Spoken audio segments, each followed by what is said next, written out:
አንድ ጥያቄ ልጠይቃችሁ። ትምህርት ቤታችሁን አይታችሁታል አይደል? እንዲሰራላችሁ ትፈልጋላችሁ? ቢሰራላችሁ ደስ ይላችኋል? ጠንክራችሁ ተማሩ። እሺ በሏን ወደ ቤታችሁ። እኔ ብዙ ጊዜ በመንፈሳዊ ኮንተንት ነው የምታወቀው፣ ግን ደጀን 02 ትምህርት ቤቴ ዛሬ ላለሁበት ደረጃ ያበቃኝ ትምህርት ቤቴ ነውና ቆይ ላሳያችሁ። እጅግ በጣም የሚያሳዝን ነገር ልጅ ሆኜ እዚህ ክፍል ተምሬያለሁ።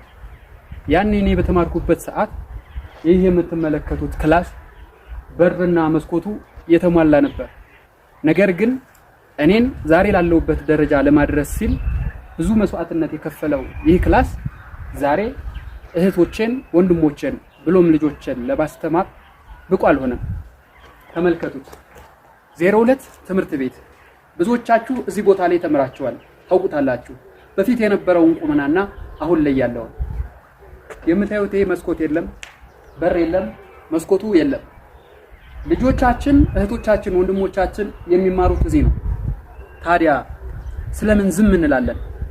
ትኩረታችንን ይሻልና ሁላችንም ለ02 ትምህርት ቤት እንረባረብ።